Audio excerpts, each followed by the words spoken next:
खराब मौसम और बारिश में भी पांडा ने लोमड़ी तक उसका ऑर्डर कैसे पहुंचाया। डिलीवरी देते वक्त पांडा को किन मुश्किलात का सामना करना पड़ा, जानने के लिए देखिए पूरी कहानी। मज़ीद कहानियों के लिए चैनल को सब्सक्राइब करें, शेयर करें और लाइक करें। एक घने और हरे भरे जंगल में एक पांडा रहता था। वो बड़ा मासूम और नेक दिल था, लेकिन एक बात इसे हमेशा परेशान करती थी। जंगल में कोई भी जानवर अगर किसी चीज की जरूरत महसूस करता तो उसे खुद जाकर लानी पड़ती थी। अक्सर जानवर दूर दूर तक रहते थे और चीजें लाने में बहुत वक्त लगता था। पांडा ने सोचा, क्यों न मैं जंगल का पहला डिलीवरी बॉय बन जाऊं। सबको घर बैठे चीजें मिल जाएंगी और सब खुश रहेंगे। पांडा ने तैयारी शुरू की। पांडा सुबह सवेरे उठा। उसने एक खूबसूरत सुर्ख टोपी पहनी, एक बड़ा सा रेड बैग लिया और अपनी रंग बिरंगी साइकिल निकाली। पांडा ने कहा, आज से मैं जंगल का डिलीवरी बॉय हूँ। सब जानवर हैरान हुए, लेकिन खुश भी थे। खरगोश ने तालियां बजाईं। हिरन ने मुस्कुराकर कहा, अब जंगल में वाकई आसानी आ जाएगी।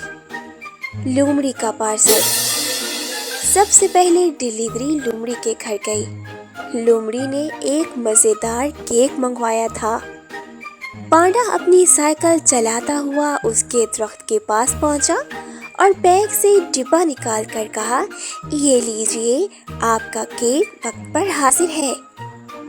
लोमड़ी की आंखें खुशी से चमकने लगी। उसने केक का डिब्बा लिया और कहा, वाह पांडा भाई, आप तो कमाल के डिलीवरी बॉय हैं। तीसरा पार्सल हाथी की तरफ था। अब पांडा एक बड़े हाथी के घर गया। हाथी ने एक भारी सी किताब मंगवाई थी। बैग से वह किताब निकाली और हाथी को दे दी। हाथी खुश होकर जोर से अपनी सूंड उठाकर बोला, शुक्रिया पांडा भाई। एक दिन अचानक बादल छा गए और तेज बारिश शुरू हो गई। जंगल की पगडंडियां कीचड़ से भर गईं। पांडा ने फौरन अपनी छतरी खोली और पार्सल को गीला होने से बचाया। वो फिसलते फिसलते भी साइकिल चलाता रहा। सब जानवर दूर से देखकर हैरान थे कि पांडा कितनी मेहनत कर रहा है।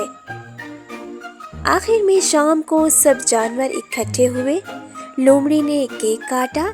हाथी ने अपनी किताब बुलंद करके खुशी का इजहार किया। खरगोश और हिरन ने गाना गाया और बंदर ने ढोल बजाया।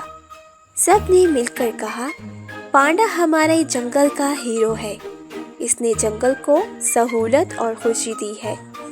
पांडा ने मुस्कुराकर कहा, असल खुशी दूसरों को खुश करने में है, यानी मेहनत और खिदमत से इज्जत और खुशियाँ मिल सकती हैं।